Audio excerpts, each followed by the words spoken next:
Noah sat near the classroom window at Lincoln Middle School in Portland, Oregon, the pencil in his hand tapping a steady rhythm on his notebook. It wasn't nerves, just a habit, one his mom always told him to drop, but it helped him think clearer. The pre-class noise flooded the room, kids laughing, chattering loudly, a few tossing paper back and forth, but Noah kept his eyes glued to the worksheet in front of him. He liked getting things done early before the bell rang to dodge getting swept up in the chaos of his classmates. Miss Rachel Harper stood at the front of the room skimming through a stack of notes on her desk, her hair tied back neatly. Nearly 15 years of teaching 6th grade had forged her into a strict but fair teacher, at least for the students she liked. Noah wasn't one of them. It wasn't that she yelled or insulted him outright. Her bias was subtler. She rarely called on him, no matter how high he raised his hand. If he got an answer right, she'd breeze past it like it was nothing. If he got one wrong, rare as that was, she'd linger, stretching out the moment like she wanted to etch his mistake in stone. Noah had noticed it for a while, and so had a few of his classmates. "Yo, she barely even looks at you," Jake Larson, the kid sitting next to him, whispered one afternoon during math class. "It's like you're invisible to her or something." Noah just shrugged, his voice soft. "Guess so."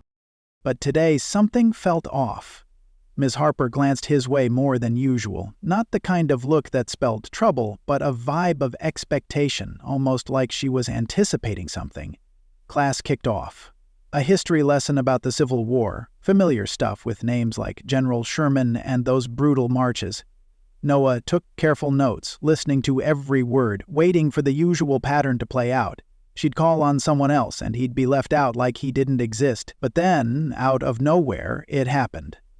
"Noah," Miss Harper's voice cut through the classroom chatter, sharp and clear. "Why don't you take this one?" Heads turned, a few whispers rippled out. Noah blinked. She'd never called on him before. He sat up straighter, scanning the board, his brain quickly piecing things together. General Sherman's March to the Sea was a military campaign aimed at destroying the Confederacy's resources and morale." She murmured, her tone flat. "Not bad, not bad." It was a textbook perfect answer. Jake shot him a sideways glance, his eyes saying, "What the hell's going on, bro?" The lesson rolled on, but the vibe had shifted. Miss Harper wasn't brushing him off anymore. She was watching him, her gaze drifting his way now and then, like she was waiting for something. Noah stayed cool, jotting down notes as usual, but a flicker of unease started creeping in. Then, right before the bell, she dropped the hammer. "Noah," she said as kids started packing up their books, her voice slicing through like a blade. "Stay back for a minute." A few heads turned again. Some hushed murmurs popped up, but nobody said anything loud. Noah took his time sliding his notebook into his backpack, each move deliberate, then walked up to her desk. She stood there, hands clasped, her eyes probing. "I overheard you talking the other day," she started, her voice dipping lower. "About your grandfather." Noah frowned, unsure where this was headed. "About what? You said he was a musician." Something in her tone made the air feel heavier. He nodded, cautious. "Yeah, he played piano, jazz." Miss Harper's lips curved up, not quite a smirk, but damn close, a smile with no friendliness in it. "Interesting," she said, leaning back in her chair, her fingers tapping lightly on the desk like they were keeping time with her thoughts. "You must have picked up a thing or two from him, right?" Noah didn't answer right away, a wave of unease rising like a tide. She was digging for something, but he couldn't tell what yet. "A little," he admitted, keeping his voice neutral. Her smile widened, but it was ice cold, no warmth at all. "Good to know." The bell rang, echoing through the halls, kids spilling out into the noise. Noah grabbed his backpack, turned for the door, but her voice stopped him cold. "Tomorrow, okay? Show the class what you've got." He turned back, eyes narrowing. "What do you mean?" "That piano over there." She pointed to the dusty old upright in the corner of the room, her voice light but edged. "You'll play something for the class." Noah stared at her, his mind spinning. A few stragglers by the door froze, their eyes bouncing between them, curious but silent. "Why?" he asked, his voice low but firm. Miss Harper tilted her head, like the question amused her. Well, not. You said your grandfather played piano. I'm sure you've got some of that talent in you. Noah caught it right then. That tone wasn't curiosity, wasn't encouragement. It was a trap, a setup to make him look stupid. But he wasn't about to back down from her. That night, Noah barely slept. He lay in bed, staring at the ceiling, the talk with Miss Harper replaying over and over in his head like a busted tape. This wasn't an invitation. It was a dare. The kind where she expected him to crash and burn, to humiliate himself and lock in whatever low opinion she'd already pinned on him since day one. But she didn't know the whole story. Didn't know about those long afternoons sitting with his granddad, listening to jazz pour out of the old piano in their living room. The patient hours he'd spent teaching Noah every note, every beat. The next morning he walked into class with a weight pressing down on his shoulders, like the whole damn world was waiting to watch him fall. Word had spread fast. Whispers trailed him as he slid into his seat by the window. You really playing today? Cody Bennett, one of the loudmouths in class, smirked from across the room, his voice dripping with mockery. Noah didn't answer, eyes locked on his notebook, trying to stay steady. Didn't know you were a piano guy, Jake muttered beside him, a hint of surprise in his tone. Noah shrugged, voice low. There's a lot folks don't know. Miss Harper strode in, setting her stack of books on the desk with a smug satisfaction she couldn't hide. She barely glanced at the kids settling into their seats, her attention drifting toward Noah before she launched into the lesson. The first half of class crawled by like molasses, but Noah couldn't hear a word. His mind kept jumping ahead to the moment she'd call him out, to that beat-up piano in the corner, to keys he'd never touched before. Then it came. All right, Miss Harper snapped her book shut, glancing at the wall clock, her voice ringing out like a warning shot. We've got some time before the next lesson. Perfect. She turned to the old upright piano in the corner, its wooden surface coated in a thick layer of dust. Noah, let's see what you can do. The room's vibe shifted hard. Kids squirmed in their seats. A few whispers broke out, every eye zeroing in on him. Noah didn't budge right away. He felt each stare prickling his skin, his heartbeat strong and steady, not racing but solid, like a drum before a fight. Then he stood up. A couple of stifled snickers rippled through as he walked toward the piano, his footsteps echoing in the hush. Watch it, don't break that thing, someone muttered from the back, too quiet to pin down, but Noah didn't need to hear the rest. He knew that taunting tone. Miss Harper clasped her hands together, her eyes expectant, the corner of her mouth twitching like she'd already pictured him flopping. Play whatever you like, she said, her voice light but loaded. Noah studied the piano. Old as hell, keys yellowed from time, a few chipped at the edges. He ran his fingers over them once, lightly, feeling the stiffness and the slight off-tune hum, not much, but enough to notice. He took a deep breath, sat on the wooden bench and rested his hands on the keys. He knew what he'd play.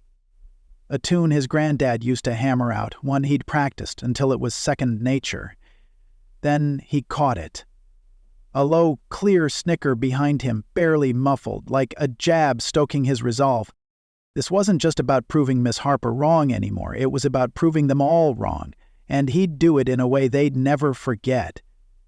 The classroom had never been this quiet. Even Miss Harper, with her usual cocky assurance, had a flicker of curiosity in her eyes, though she tried to mask it. The kids leaned forward, waiting. Some betting on a train wreck, others just there for the show. Noah set his hands on the keys. They didn't feel soft like the one at home, where his granddad played warm jazz with deep, rich tones that filled the space. This one was stiff, the soundboard probably warped from years of neglect.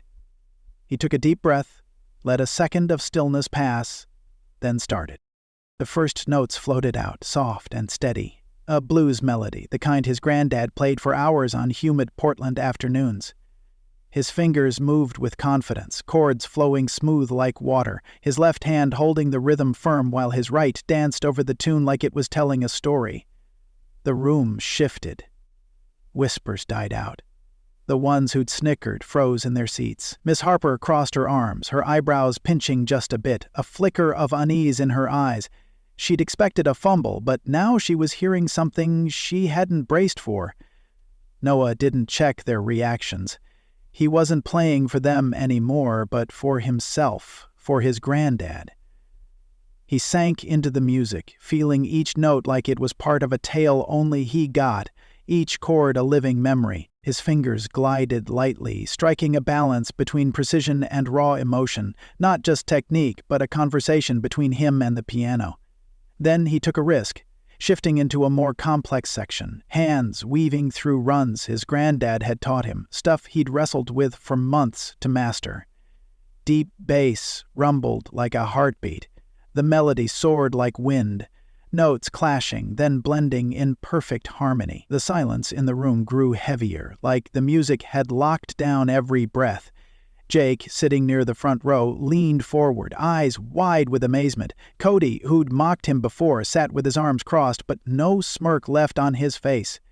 Sophie, back in the last row, darted glances around, her eyes mixing admiration and surprise. Then the crescendo hit. Noah's fingers pressed hard, chords echoing off the walls, flooding the room, filling every corner where doubt or mockery had once lingered. He pushed harder, letting the final run carry the full weight of everything he'd never said out loud. The music exploded, powerful and alive, like a wordless declaration.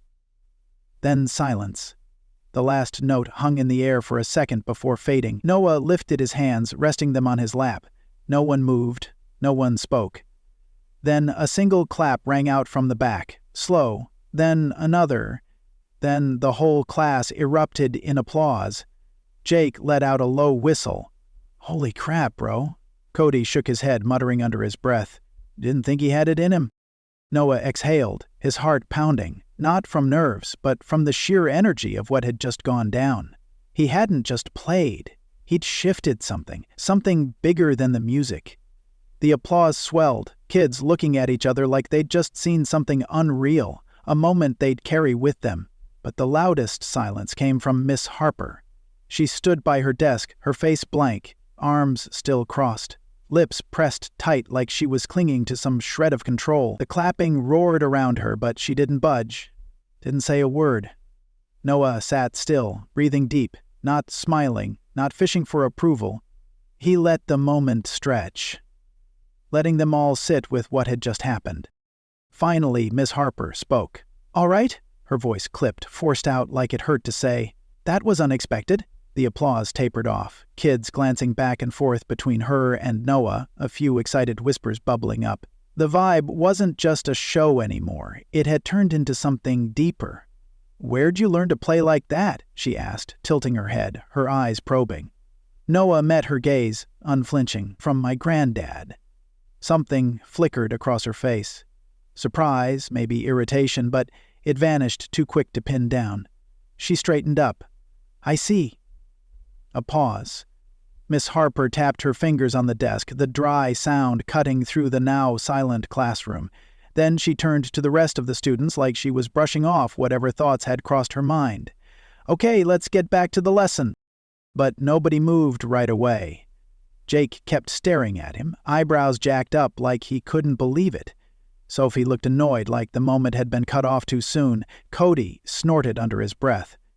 "That's it?" Miss Harper's eyes snapped to him, sharp as a blade. "What was that?" Cody shrugged, shifting in his seat. "I mean, he just played like something off TV, and you're just gonna say that?" A few nods of agreement rippled through the room. Her lips tightened. "This is a classroom, not a talent show." Noah took a breath, his voice ringing out, calm but firm. "You didn't think I could play, did you?" Her eyes darted back to him, keen and searching. He didn't let her look away. "That's why you called me up here." Murmurs spread through the class, quiet but clear. Miss Harper let out a slow breath, trying to hold her cool. "I just gave you a chance to show your talent to the class, Noah." He shook his head, voice still steady. "No, you didn't. You thought I'd mess up. That's why you asked." The whispers grew louder, a couple kids turning to each other, her fingers curled slightly against the desk's edge, nails digging into the wood. "That's enough, Noah." But he wasn't done. "You wouldn't have called Jake," he glanced at his friend, "or Sophie, or Cody, but you called me. Why?" The room held its breath, the air tight like a string about to snap. Her jaw twitched, her eyes darkening. You're out of line." "I don't think I am," Noah shot back, his voice unwavering. Miss Harper stiffened, her shoulders locking up like she was fighting to hold on to her slipping authority. "Sit down." For the first time all year, Noah didn't obey right away. He looked around, at the kids who'd ignored him before, who'd underestimated him, who'd smirked when she'd singled him out. Then he stood up slow. The silence got heavier now, charged with something new, and Miss Harper, for all her usual control, looked just a little shaken. This time, she wasn't the one running the room. Noah walked back to his seat, each step deliberate, his heart no longer pounding.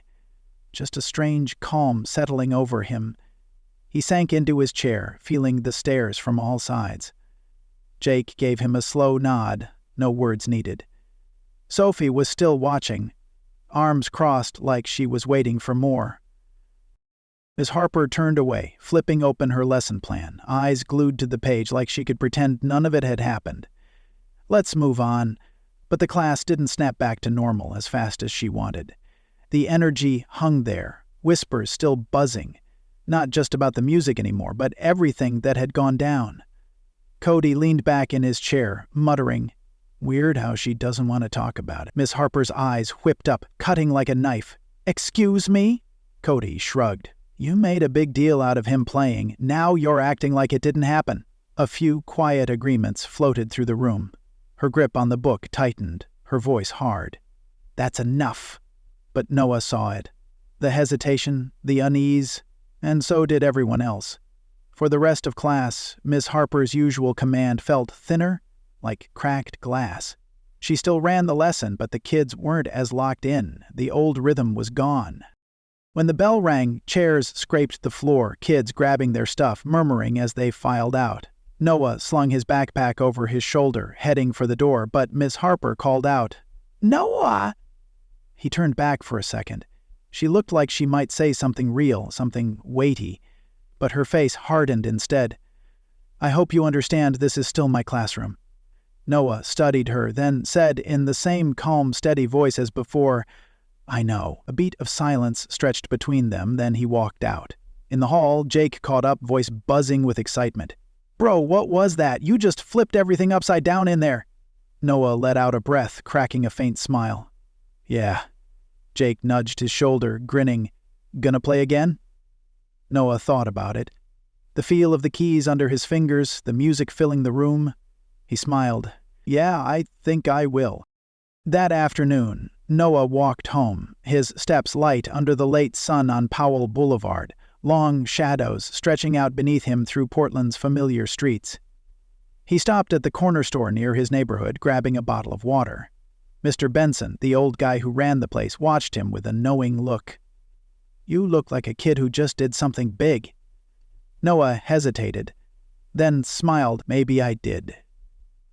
By the time he got home, the smell of fried catfish and cornbread hit him from the kitchen.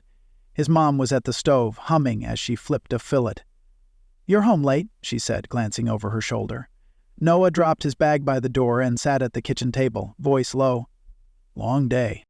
She turned off the burner, wiped her hands on a dish towel, and sat across from him. "Good or bad?" He thought about it. The room going quiet, Miss Harper's face, the way his classmates had really seen him for the first time. "Good," he said, pausing. "Really good." She looked at him, her eyes soft but searching. "Want to talk about it?" He nodded, then spilled it all over the next 15 minutes. From her calling him up, the piano, the music, the applause, she didn't cut in, didn't rush him, just listened, her face shifting from worry to pride, then softening, almost sad. When he finished, she exhaled, her voice low. "Sounds like you made her uncomfortable." "I think I did." She looked deep into his eyes. "How do you feel about that?" He didn't have to think long. "Like it was supposed to happen?" She smiled, reaching across the table to squeeze his hand, her voice warm. "Good." The next day at school, things were different. Not drastic. Miss Harper still ran her class the same way, calling on the same kids, acting like nothing had changed. But the vibe had shifted. People saw her differently now. Saw Noah differently, too. At lunch, a few kids who'd never talked to him before stopped by his table. Dude, you were nuts on that piano, Sophie said, plopping down across from him, her eyes lit up. How long you been playing? Since I was 5, Noah answered, voice even. Jake shook his head, grinning. You've been holding out on us, man. Noah smirked, shrugging. Guess so. Across the cafeteria, Miss Harper walked by, tray in hand, their eyes meeting for a split second. This time, she looked away first. Noah just kept eating. He'd already said everything he needed to. Some lessons don't come from books. Some moments change how people see the world, whether they like it or not. Miss Harper had overlooked Noah all year, but in a few minutes he'd made sure she couldn't anymore. Maybe she'd never say it out loud, never admit what she'd done, what she'd assumed. But it didn't matter, because now Noah knew something she didn't. When people try to silence you, try to underestimate you, the best thing you can do is let your talent speak louder than their doubts. And when you do, they've got no choice but to listen.